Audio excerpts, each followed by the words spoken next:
ଭଦ୍ରକ ସାତଭଉଣୀ ସ୍ଥିତ ନିର୍ବାହୀ ଯନ୍ତ୍ରୀ କାର୍ଯ୍ୟାଳୟ ଦକ୍ଷିଣ ବିଦ୍ୟୁତ୍ ସମ୍ମୁଖରେ ଟିପିଏନ୍ ଓ DL workers employees united forum ସହ ବନ୍ଧିତ କଳିଙ୍ଗ ବିଦ୍ୟୁତ୍ କର୍ମଚାରୀ ସଂଘ ତରଫରୁ ମ୍ୟାନେଜମେଣ୍ଟ ଦ୍ୱାରା କରାଯାଉଥିବା ବିଭିନ୍ନ ଛଟେଇକୁ ବନ୍ଦ କରିବା ଦାବିରେ ଏକ ବିଶାଳ ସମ୍ମିଳନୀ ଆୟୋଜିତ ହୋଇଥିଲା।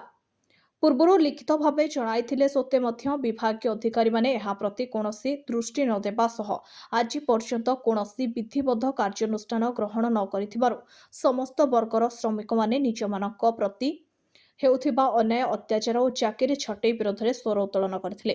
ସଂଘ ପକ୍ଷରୁ ସରକାରଙ୍କ ଦୃଷ୍ଟି ଆକର୍ଷଣ କରାଯାଉଥିବା ସହ ଆଗାମୀ ଦିନରେ ଯଦି ମ୍ୟାନେଜମେଣ୍ଟ ଶ୍ରମିକମାନଙ୍କ ହିତରେ ଆବଶ୍ୟକ ପଦକ୍ଷେପ ଗ୍ରହଣ ନ କରେ ତେବେ ସଂଘ ରାଜରାସ୍ତାକୁ ଓହ୍ଲାଇ ଦୃଢ଼ ପ୍ରତିବାଦ କରିବ ବୋଲି ଚେତାବନୀ ଦିଆଯାଇଥିଲା। ଆଜିର ସଭାରେ ଛଟେଇ ହୋଇଥିବା ଜଣେ କର୍ମଚାରୀ ମାନସିକ ଭାବେ ଭାଙ୍ଗି ପଡ଼ି ଅସୁସ୍ଥ ହୋଇପଡ଼ିଥିଲେ। ତାଙ୍କୁ ସଭାସ୍ଥଳରୁ ଆମ୍ବୁଲାନ୍ସ ଯୋଗେ ଚିକିତ୍ସା ପାଇଁ ମେଡିକାଲକୁ ପଠାଯାଇଥିଲା।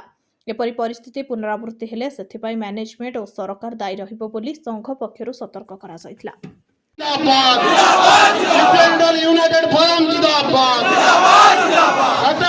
ଶ୍ରମିକ ଛଟେଇ ନୀତି ଚଳିବ